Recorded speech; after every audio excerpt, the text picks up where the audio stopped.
Welcome, everybody. Appreciate you all being here. I'm David Eady with the Ray C. Anderson Center for Sustainable Business, and I've been leading the Drawdown Georgia Business Compact.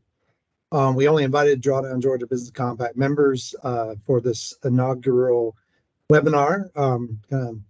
See how it goes, work the kinks out, this is the first in what we intend to be a series of webinars over the course of this year, based on input that we received from you all in a survey we did last, summer or fall, where you all identified a number of topics that you'd like to see us hold seminars or webinars on. So we are starting off with a discussion around strategy and aligning your decarbonization plans and objectives with your overall strategy. So we'll get started in just a second, but before we do, speaking of surveys, would like to encourage you, if you haven't already provided input on needs and opportunities related to innovation, encourage you using the survey that was sent out last week. Would encourage you to do so as soon as you can, preferably in advance of our meeting that we're going to have on February 9th at 2 p.m. at the Metro Atlanta Chamber. Hope you all are planning to attend that. That's going to be focused specifically on catalyzing innovation. So getting some of your input in advance of that just helps us frame the overall session. So if you haven't provided us input on that survey, please do. I think Allison's going to drop that in the chat, the link to that in the chat, so you can, if you don't have that from your previous email. So enough with the introductory comments. I'm going to go ahead and introduce our two webinar leads. We're going to have Dorothy Vollmer, the Chief Customer Officer for Consequent, and Ira Pearl, the Vice President for Environmental Sustainability at Cox Enterprises. And they're going to lead us in this webinar. So with that, I will pass it over to Dorothy. Awesome. Thank you, David. And I'm excited to be here, super excited to kick this off. And glad to hear that we're working the kinks out. So always good to be first on that. I'm going to go ahead and share my screen and get a presentation going. So this is going to be pretty quick, but I want to make sure everyone knows that you're more than welcome to reach out to me at any time if you want to talk further. And I have lost sight of you. David, can you see this? I can't see any of the. Yes, we can see it. Okay, great. Okay, so with that, I'm here to talk about a couple of frameworks that you can use to apply. I'm thinking of it or positioning it overall as ESG, but it certainly could be decarbonization as well. So we'll just get right into it. So we'll spend the next 20 minutes or so. First, I'm going to share some insights. I got the chance to interview several leaders in ESG and hear from them directly. Also, just take a moment to have you reflect on your own barrier, so you can keep that in mind as we go through the Playing to Win strategy framework, and then the Velocity Advantage implementation framework, and then finally look quickly at how those two integrate. And then I'll take you through a quick example of what that might look like. So with that, the biggest takeaway, and this is probably not a surprise, is that the biggest opportunity out there is to connect ESG strategy to the enterprise strategy in a way that drives growth. And the other thing that stood out is having a spirit of embracing a different looking future business. So a couple people said one of the challenges, these are sustainability leaders, as they're working with either other leaders or some customers, because a couple of these businesses are really helping their customers decarbonize, is when people say they want to do something in sustainability, but they have an expectation or desire for the business to stay the same. And that's really not possible in going forward and looking at ways to both drive the E and the S and also growth without changing the business. So the first step that was uniformly articulated is that it's critical to get alignment on what ESG means. And this has been a challenge for people because every single one of us has a different definition of that. So it's really important to, especially at the leadership level, get that alignment and get a single definition of that.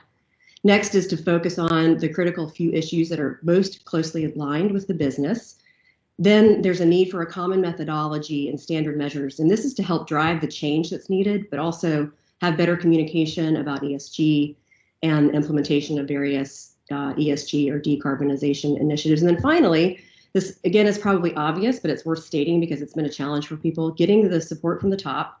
But beyond that, having a steering committee to help drive the strategy and initiatives that is separate from the E-team, because when you have the E-team driving it, it's really hard to make the time, et cetera, et cetera.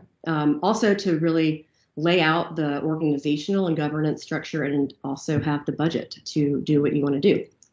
So with that, I want to just take a couple of moments, and I'm going to be quiet for just a few seconds and ask you all to just keep in your mind your own biggest barrier when it comes to creating and implementing an ESG strategy. And then keep that in your mind as we go through this, and hopefully it'll trigger some thoughts and ideas for you.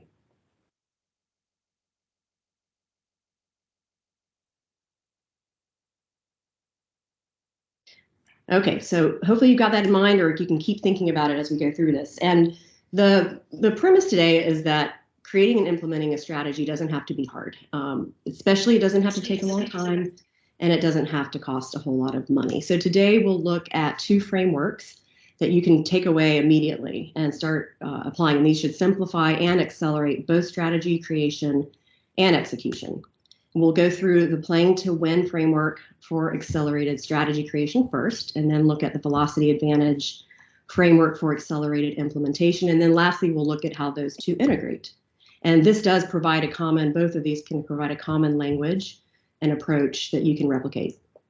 So with that, we'll jump into Playing to Win. Some of you may be familiar with this. The book came out, excuse me, the book came out 10 years ago, written by A.G. Lafley, who was CEO of Procter & Gamble, and Roger Martin, who's the preeminent design thinking expert and kind of premier management thinker of the day. And they did dedicate the book to Peter Drucker. And I bring this up only because Peter Drucker's work has largely informed and really deeply influenced the work that we do at Consequent, as well as the framework.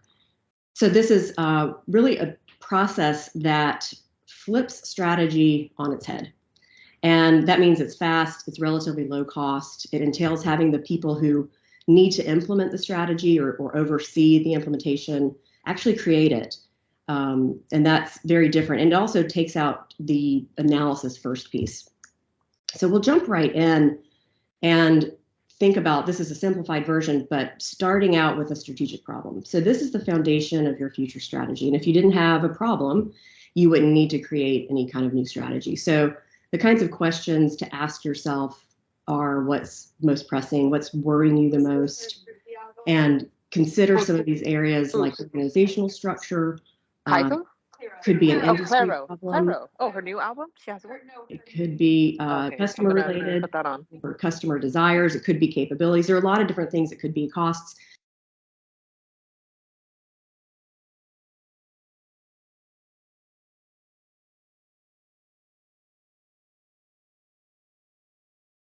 Dorothy, you're muted. Somebody muted everyone, so you need to unmute yourself.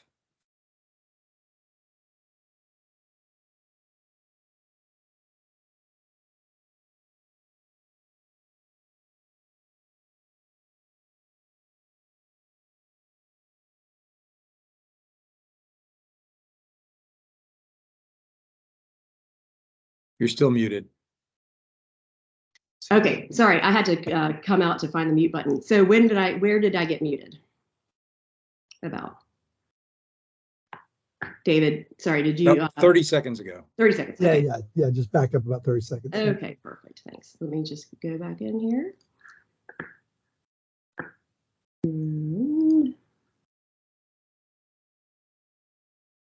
All right, great. Okay, so going back about 30 seconds, the key here is having agreement and alignment on what your core strategic problem is. So then we'll go through the 4 rules of Playing to Win. There's going to be a little piece of this about the velocity advantage. Not really. We'll get back to that at the end. So rule number 1 is that strategy is about making choices. And this is very simple. It's probably obvious, but it's something that we don't always naturally follow. And so being intentional about what you intend to do and is just as important as being intentional about what you don't do. And this connects back to the ESG strategy and making clear choices about those relative few things that tie to the business, and not get tempted to, take on the ESG ocean or just take on the easy things that are low hanging fruit. So being really clear about those is a critical first rule. The second rule is that strategy is about increasing the odds of success, and that there's no such thing as perfect strategy. So it's, again, easy to get into sort of like, debate and trying to make it perfect, but you can spin your wheels, waste a ton of money and time doing that. And the reality is there's not going to be a perfect strategy. And then people who do that usually do nothing but strategize. Third rule is that strategy is about both creativity and rigor.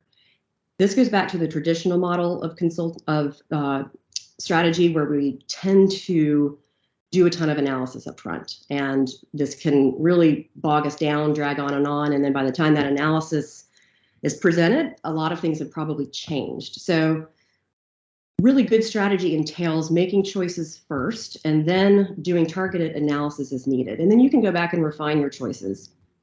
And then lastly is to really focus on execution. So strategy just alone is just strategy. So the execution piece means that it's important to integrate your vision with your strategy and execution up front. So really the older or traditional approaches tend to decouple strategic planning from strategy execution. So one way to bring those together is in the beginning to determine where you want to go and why, and have a defined time frame, choose what you need to do to get there, think about how to do those things, those few things, so you're continuously making choices along the way.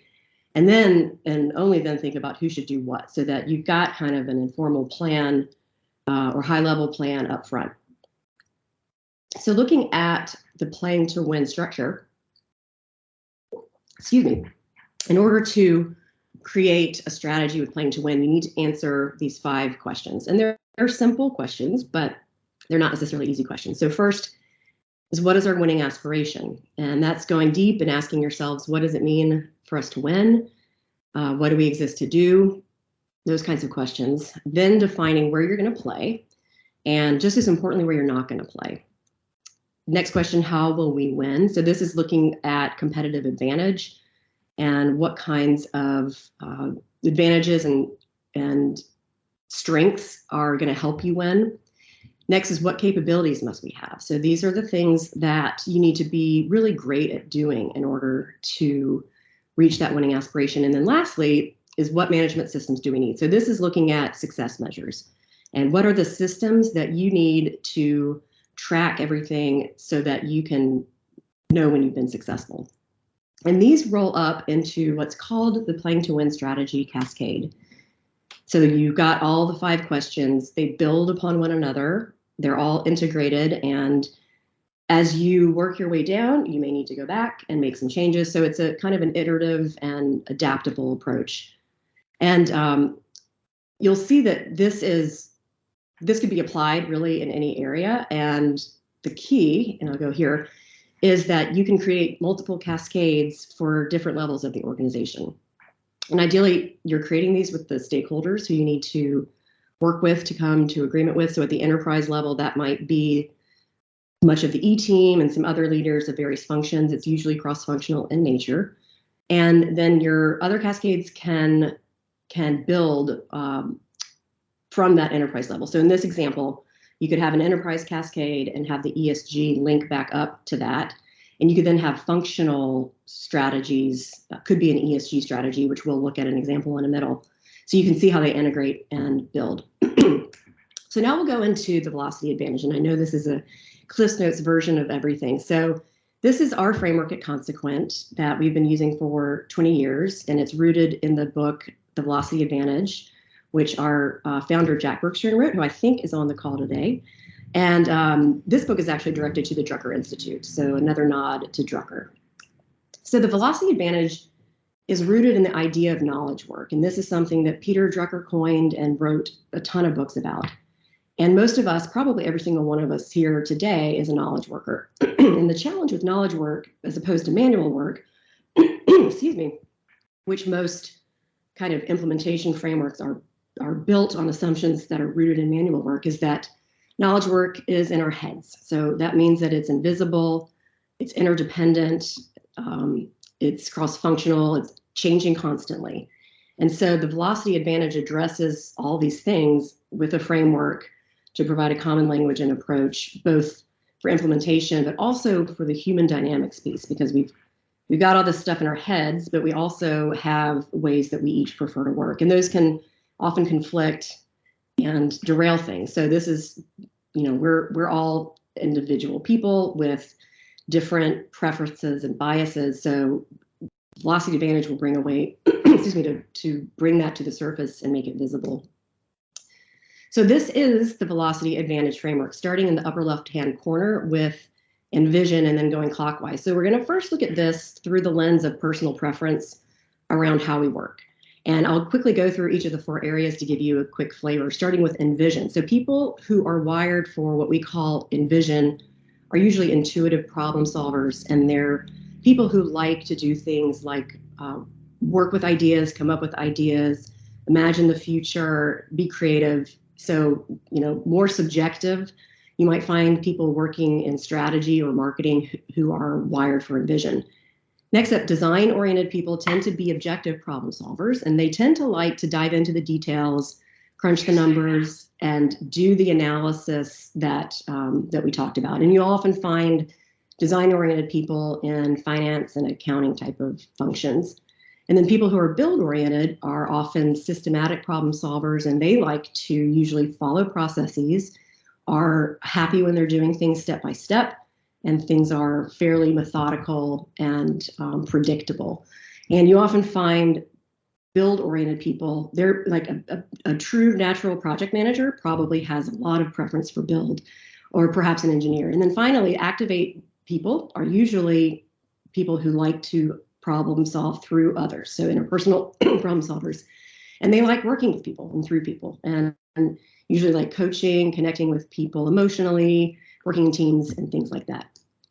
So we're going to now take a look at the other dimension or lens of the velocity advantage, and that's the implementation piece. So this functions as a simple implementation process. It's got very easy to understand language, and it's a simple 4-step process. So step 1 is envision, and this is a critical step, and it's answering the question, where do we intend to go and why in a given time frame? So what direction are we wanting to take? Why? What's the purpose?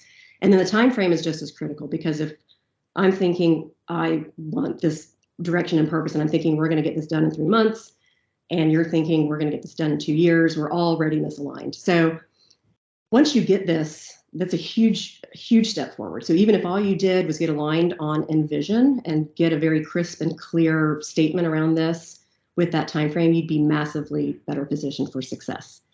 So the next step is design, and this answers what should we do and by when. And this essentially boils down to choosing the 3 most important priorities that will realize the envision statement and being aligned as a group on those. So the common pitfall here, without a guardrail like limiting it to ideally 3, is to have a long list of to-dos. So not making enough, not being choosy enough, and then you've already got a list that's overwhelming and difficult to tackle, and you're not sure what you should do first.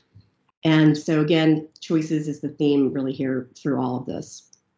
So after design is determined and you've got your 3 priorities that are going to help you realize your envision statement, you come to build. And this answers the question, how do we best implement those priorities? And it essentially is almost like a repeat of design, where you're breaking down each of those priorities into smaller steps, but just a few. So choosing the 3, 4, or 5 steps that will realize that priority. And then the last step is activate. And this is where you plug in people. So you find the right person for the right thing at the right time. And it's essentially finding the person who needs to be responsible for each of those tasks and build, and giving due dates. And we'll see in a minute how this turns into a simple implementation plan.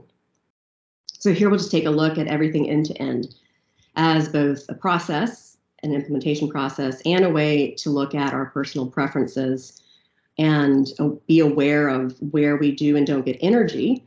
And if you've got a group of people, and this tends to be true with executives, we found, executives tend to get a ton of energy in vision. They like strategy.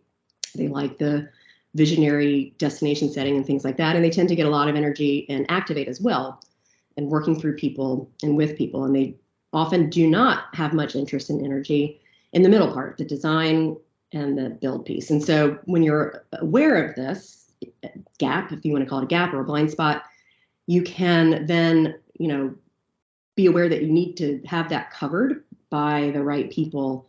What tends to happen is someone gets an idea, they're excited about it, or a group gets an idea and they're excited about it, and they immediately throw it off to someone. So they get the people, a person involved first, but really haven't become even clear themselves on where they're trying to go and why, much less the priorities and how to implement those priorities. So you can kind of start to see how without a structure like this, projects can get out of control or off the rails because there's really not enough defining what you're trying to accomplish. So we'll take a quick look here at how we do this at Consequent. The first piece, so we use a tool called StrataPro, and there are two dimensions to that. The first is a survey, and this is how we get visibility into preferences, as well as a few other things that people are thinking. The second is a StrataPro work session, and this is really where you roll up your sleeves and dig into the framework, envision, design, build, activate, and go through each of those steps around your subject. So for ESG, you could tackle this with a particular initiative in ESG, or it could be taking your ESG strategy, which we'll look at in a minute, and fleshing out how to actually go implement that. And the key is, and anyone can do this at any time, and the key is getting the right people, the right stakeholders and decision makers in a room or in a virtual setting at the same time, and coming together at a single time and working through it. And we often do it in a day with our clients.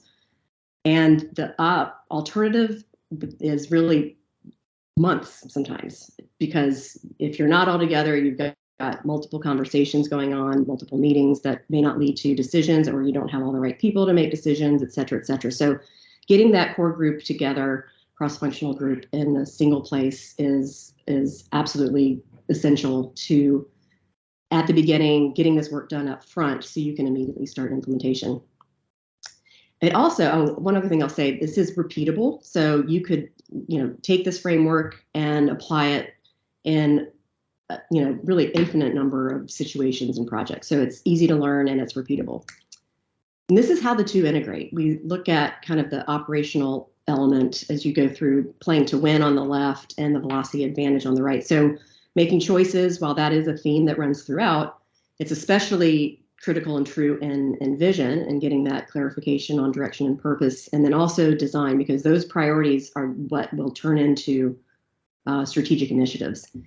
The increasing odds of success piece, build helps to prevent perfection and prevent having that laundry list of things to do, and keep it to the critical few so that perfect doesn't become the enemy of the good. Strategy, being about creativity, rigor, is really connected to the whole velocity advantage framework. So if you think about the four areas, and envision is creative. A lot of envision people tend to like creativity and be creative in their thinking. Design people, as I mentioned, tend to be analytic and tend to have that rigor. So you've got yourself covered. And the last piece with execution is bringing in through activate the right people to do the right things at the right time. So I know we're short on time, so I'm going to quickly show you, and they're going to be hard to read, but I'll send them examples. So this would be an example here of an IT organization's ESG strategy cascade. So in theory, this would roll up and tie up to we'll call it a corporate ESG strategy, which would roll up and tie into an overall enterprise strategy. And I know you can't read this here, but this lays out what this group has decided to do, where, what is their winning aspiration related to their ESG strategy, where they're going to play, how they'll win, their capabilities and management systems. And this is a lot. So you can't realistically tackle everything at once or just charge out of the gate and have all these pieces come together. So there is a step of defining some priorities. So what we often do is then take that winning aspiration, for example, in this case, and that rolls into the velocity advantage. It becomes your envision statement. And then from there, you can flesh out, decide your priorities. So in this case, they did choose 3 priorities. So these are the 3 most important things that if these 3 get done, this group is going to be well ahead in getting this strategy executed. And it's good to flesh this out a little bit. So taking each priority, giving it a little more depth in the definition, getting a success measure, and that can tie back to what management systems you need, and then giving an overall priority owner and due date. And if the due date, if you look at a due date and it's later than your envision statement due date, then you just need to go back and tweak your envision statement due date. So there's some massaging sometimes and adapting as you work through this. And then each priority turns into a high-level plan. So if you think of a priority as a strategic initiative, this would become the high-level plan to execute each initiative. And again, you've got just a few steps. You've got a clear owner in each step. So that's the activate piece with the due date and a success measure. So that, I've just got 3 here, the examples.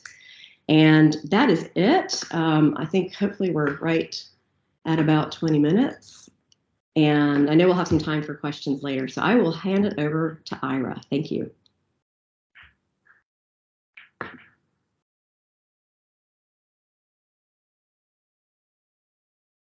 All right. Hey, everybody.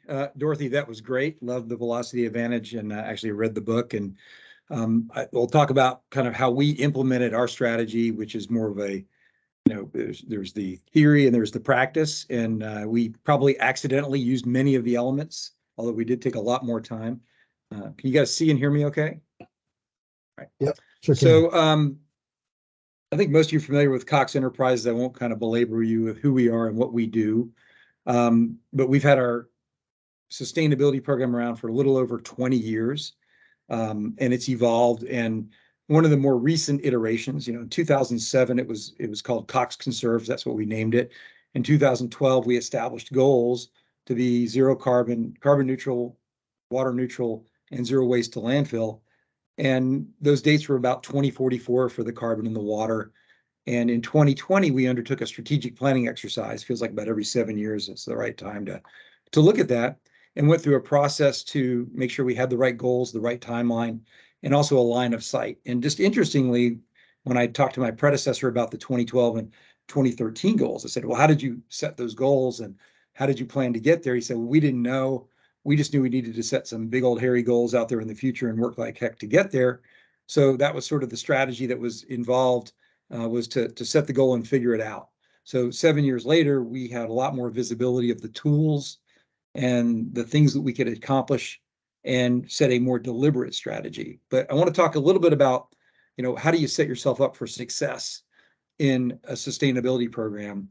And there's really 3 pillars here. Number one, tone at the top. If your CEO, if your chairman, if your senior leadership team is not bought in, it's really hard to get very far. And I've been involved in sustainability for over 20 years, back when it was a little bit of an add-on to, hey, you're the environmental compliance guy. We've got these stakeholders asking for something. What can you do to make them go away? What's the least amount of money we can spend? It wasn't, hey, we're all in on this at the time. And a lot of companies have evolved since then. And I've been at 2 Fortune 500s where, I've seen the beginnings of that and the middle of that. And here at Cox, we're fortunate we have a very strong commitment. It's in the DNA of the family, 4th generation that runs the company, to leave the world a better place than we found it. And that includes sustainability and ESG and other things. So having that is critical, but also employee engagement. I'll talk a little bit more about that later. But we're fortunate. We have a very deep culture. We talk to our employees. We have a strong engagement strategy. We have volunteers at Cox Communication and Cox Automotive, our 2 largest subsidiaries, that are part of teams, like whether it's a green team at Cox Automotive or it is a sustainability council, regional, local, national for Cox Communication. But that groundswell is really important. And then the 3rd pillar is investment. You need to be willing to invest. And I don't mean to say that this costs money, like you're throwing money down a drain. We've delivered a double-digit return on investment for over $160 million of capital since the beginning of this program. So Those three things are kind of key to support your sustainability program. And if you don't have them, it's really hard to get traction. So as part of our strategic planning process in 2020, and I was relatively new at the company, I wanted to make sure we had a lot of buy-in, and buy-in and communication are super important. They say failure is an orphan, but success has many parents, and you want to engage a lot of people. And unfortunately, we didn't do it in a day and a half because I hadn't read the Velocity Advantage. We did it over about a 3-month period. We gathered 65 employees from across the company. We divided up into individual working groups. Obviously, our 3 larger goals of carbon, water, and waste had a working group, but so did things like sustainable supply chain, communications, metrics, data. You guys can read better than I can and see all those things. So we built a plan over those months that had a lot of buy-in. And on top of that, we created a steering committee, which we call the Cox Environmental Council, which is comprised of senior leaders, EVPs, division presidents, SVPs, and keep them engaged. And we actually meet with them pretty much every quarter and share what we're doing and where we're headed and get their feedback. So that gives them not only buy-in, but a sense of ownership. So when we finished our strategy, we brought it to the CEC, the Cox Environmental Council, and got their endorsement, which made it easier for me to go up the chain of command to the president and the CEO and say, okay, here's what we want to do. Now, I'll tell you, our CEO said, this is great. I love it. We are accelerating our goals from 2044 to 2034. Let's do this. And I said, not so fast. Yes, this is great, but we need to have a commitment of funding for our program so that we can get this done, so we can practically achieve it. And he said, well, how much do you need? And I sort of broke out this graph. I took the numbers off to protect the innocent, but the orange sort of shows you how our spending had been over many, many years. And there's a couple of peaks there. We did some pilot projects, but the reality is, we wanted to basically quadruple the average spending over a ramp up period going into 25, 26, 27. And it was a pretty big number. And he said immediately, hey, this is great. You've got it. I was the only guy at the company who had a 14-year capital plan approved at that point in time.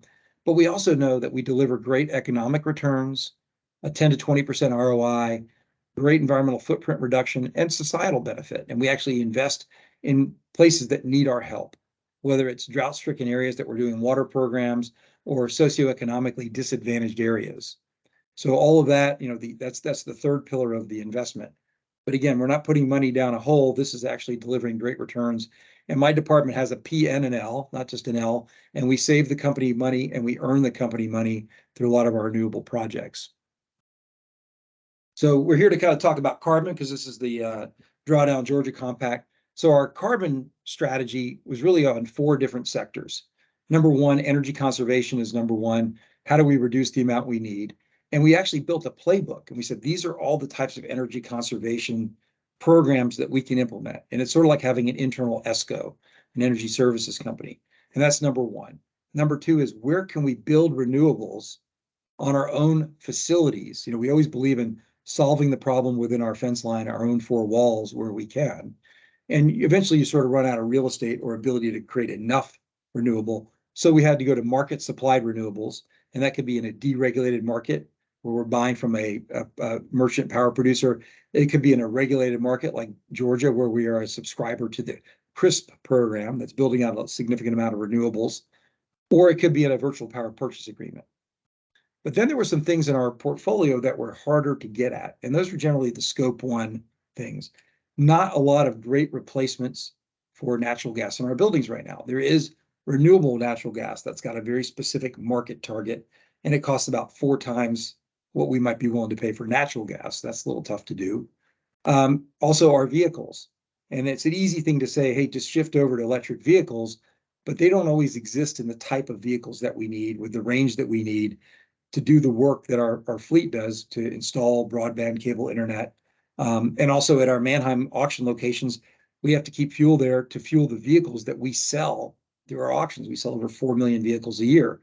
So we knew we had to come up with some other mechanism. So we said, we're going to have to do something along restoration, or some people call them offsets.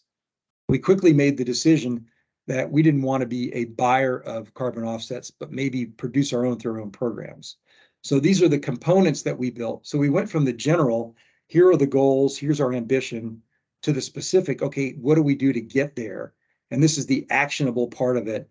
And then through that actionable part of it, we iterated back to say, okay, how fast can we get this done? When should we set the milestones? When should we set the end goal based on the portfolio of companies that we owned at the time?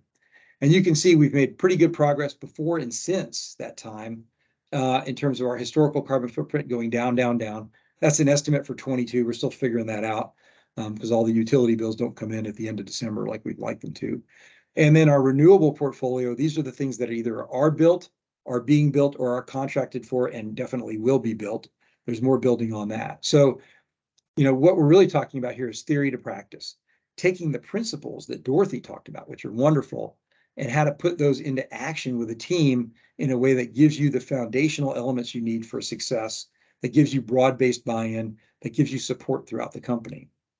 Now, one of the interesting challenges that we face, and it's not all wine and roses, is we've acquired significant new companies since 2020. We've bought about 6 different large acquisitions that we wholly own or will soon wholly own if we don't own 100%, that have kind of more of an industrial footprint. We got into controlled environment agriculture or greenhouses, which are great in terms of moving production into the market area, using 80% less water and using it in an area that doesn't have water scarcity. This is the case with leafy greens, which is all grown in the deserts around Yuma, Arizona. We've done things like Nexus Circular, where we take hard to recycle plastics and we turn those into feedstock for additional plastics, the true circular economy. But as we brought on these companies, we realized they don't have the culture that we've developed over the last 20 years. They may not have a sustainability person. They may not have an employee engagement strategy. So we have had to, take those on as sort of mini projects to win them over. We try to lead with value. We buy all the energy for the company. How can we save you money? How can we shift you to renewables? But in addition, what we find is it's very symbiotic.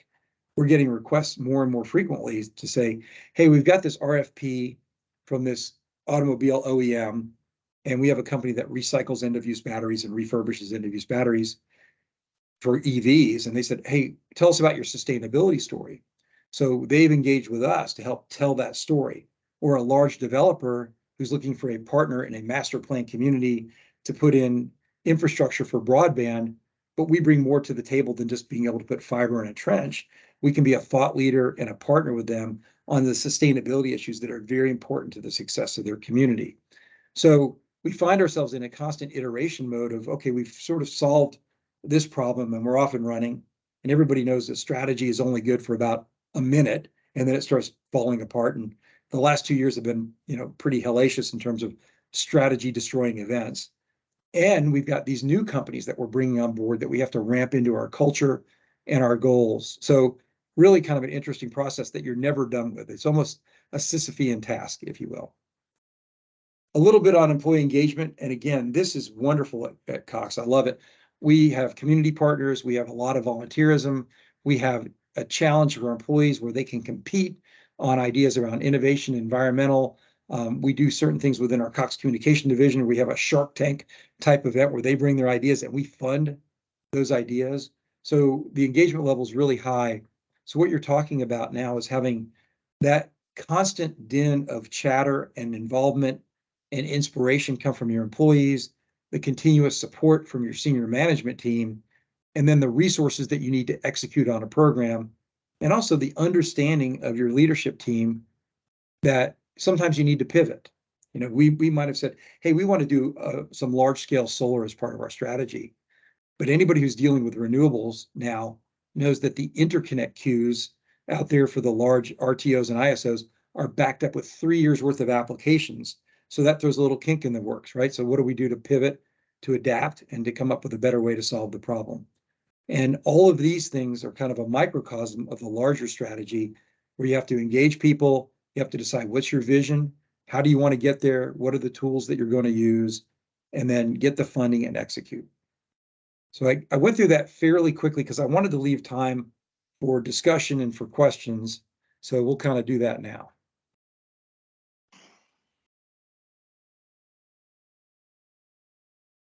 Great. Yeah, if anyone has a question, you can use the raise your hand function if you want, or come off mute and say hi, and we'll be glad to take a question.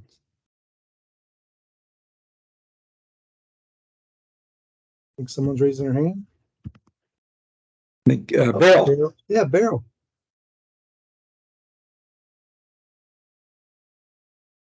Hello, thanks both for your talks. Ira, I was curious about that third column, the innovation column. It sounded like, surfacing ideas from employees, right? And I'm, curious to hear how you put structure around it, how you resourced it, and what are some successes, and what have you learned from that we should do and we should not do if we want to have that kind of bottom-up So there's really process. three pillars to innovation, I guess you could say. One is what we call our Chairman's Challenge, and every year we pick a theme. 2 years ago it was carbon, last year it was waste, this year it's going to be water, and it's a multi-pronged engagement strategy to get the employees involved and doing things to compete to win the Chairman's Challenge. And if they win, they get a certain incentive dollars that they can donate to a environmental NGO of their choice.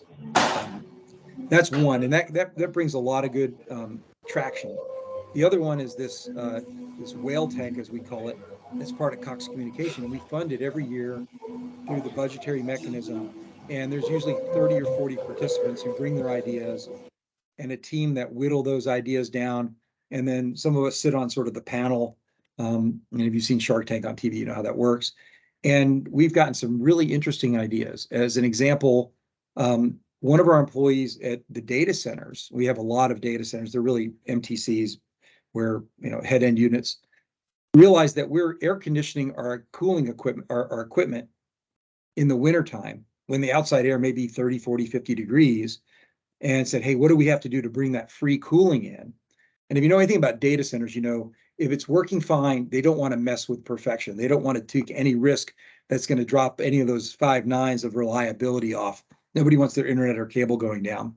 So we worked hand in hand with my team, my energy conservation team, and we funded a project to pilot that at a location.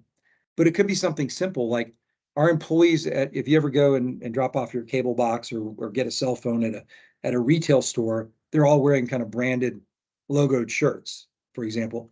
Well, we were using these synthetic shirts that were made from plastic. We found a manufacturer that could do recycled material shirts a lot less expensive. So we funded that idea. We have these packaging that we use for your cable boxes, as an example. That's like a big piece of cardboard inside another big piece of cardboard with a bunch of shrink wrap that can't be recycled around it. And one of our employees came up with an idea of using what they call magic mushrooms. It's this mushroom-based stuff that makes these, I don't even know how to describe it, but a soft package that's custom form fit that saves a lot of money and saves a lot of waste. So these are the kind of programs that we fund the pilot, and if they're self-sustaining, then we'll just implement them corporate-wide.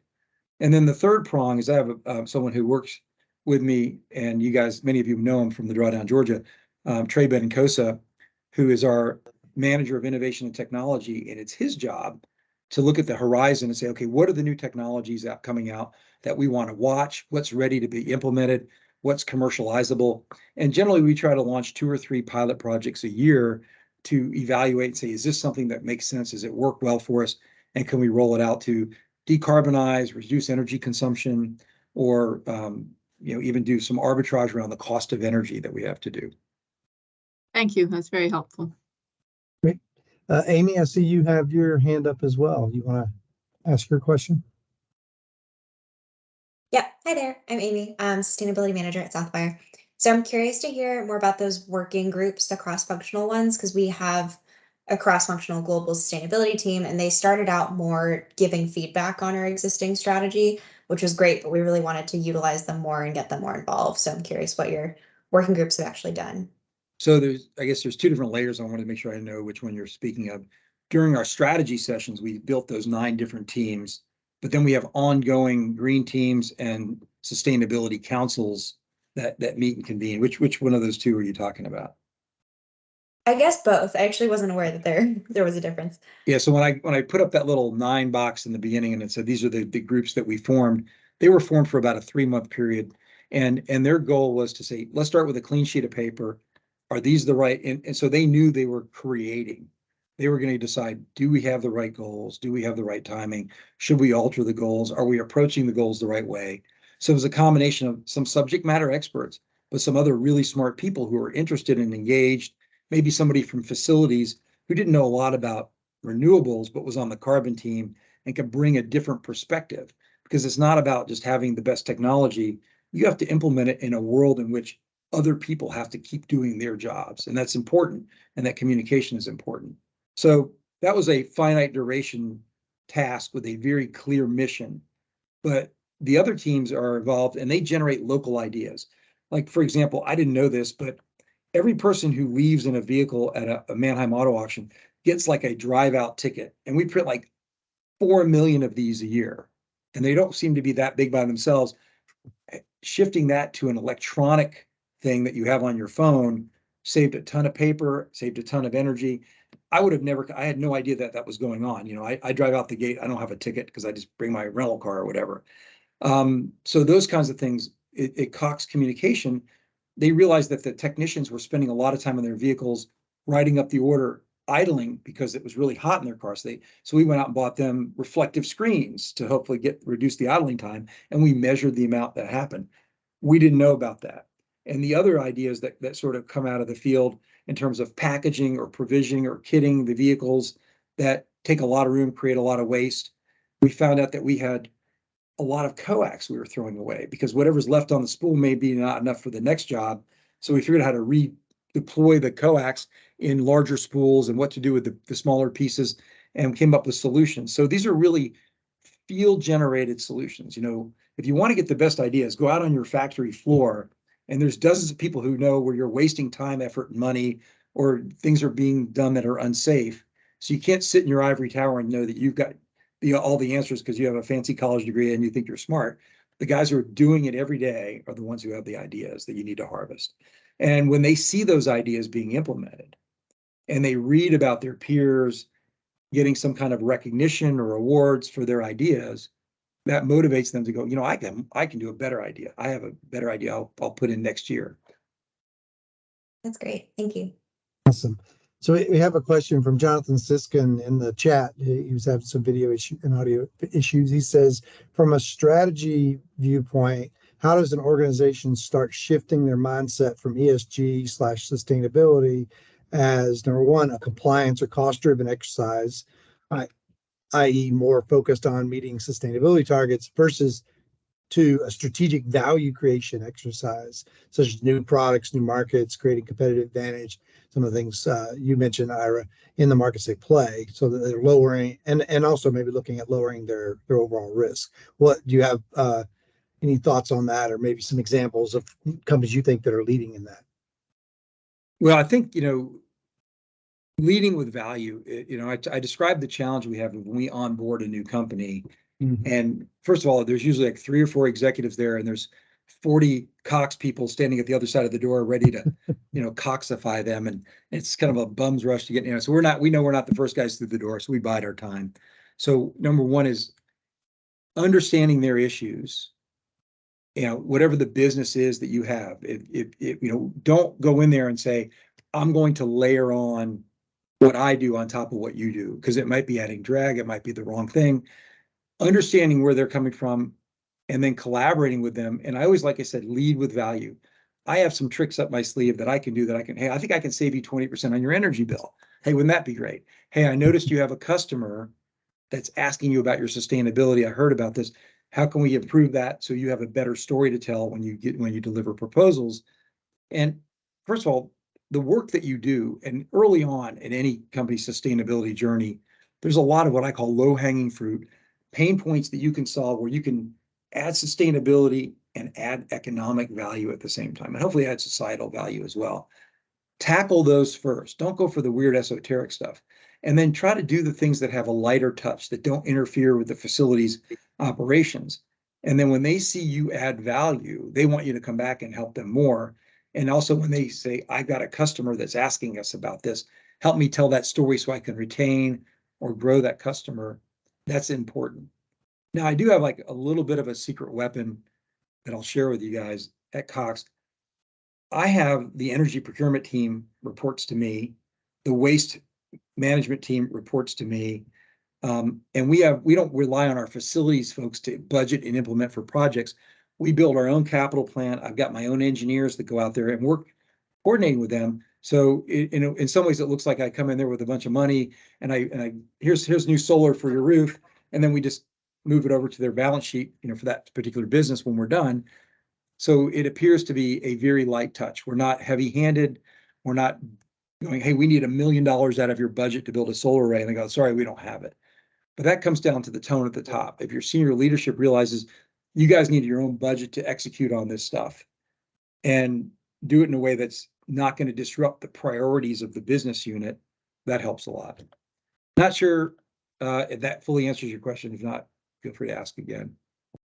That's great. I think I was thinking about how, you're saying you look at ways that the things you're going to do actually improve the job they're trying to do in some way. And I think that's really important when you think about sustainability initiatives. They can't be about making things harder or more expensive. They should be about making things better and more effective. So, and then the fact you guys look for ROI on the investments that you make, I think those are pretty critical. Yeah, and just to be clear on one thing, not every project delivers the same IRR. What I try to do is I look at it on a portfolio basis. And sometimes there's a project, it's just a really good thing to do in this particular area that you're in. If you're in a water sensitive area and some water project has like a 1% IRR, I'll still do it because I can look at it on a portfolio basis and say, I still have a reasonable portfolio return. So it's okay that I do a project that's less profitable or even some that lose money, to be honest with you. But they're the right thing to do for the community. And it sends the right message with policymakers and stakeholders that they appreciate our presence, and that helps cement our presence and lets us grow our business in the community. Great. Are there any other questions from folks? I know I had another question. I just wanted to maybe speak to the importance of measurement. I know, Ira, you're a big data guy. Dorothy, you talked about the importance of when you're, framing out that strategy, you look at how you're going to measure success. What are those metrics? And of course, I'm a student of the balanced scorecard. So, I think in terms of the old adage of what gets measured gets done, or you can't manage what you can't measure. And so, can you maybe both speak, Dorothy, maybe you start with the criticality of having some measurement that is baked into the strategy to ensure that you are driving success?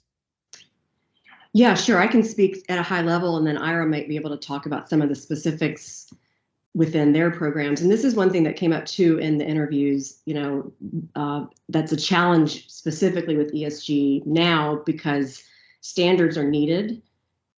They don't exist at the level needed, but that criticality, to ensure that you're moving down the right path. I mean, I think it's fairly, I think in the example I shared, and I'll send out, there are things like NPS, because if you have a customer angle, you're listening to your customer stakeholder group and trying to still give them what they want, which sometimes means we want you to be sustainable, but also creating value and continuing to deliver the product or service. So those are the types of systems that our clients have come up with, but it's really just to have a check and balance that you're headed in the right direction. And Ira, I'm sure you've got great examples to share. Well, Dorothy, I agree. The data is the hardest thing we do. I talk about my glitter bomb analogy a lot, and ultimately taming your data and giving yourself the opportunity to use analytics to drive your program.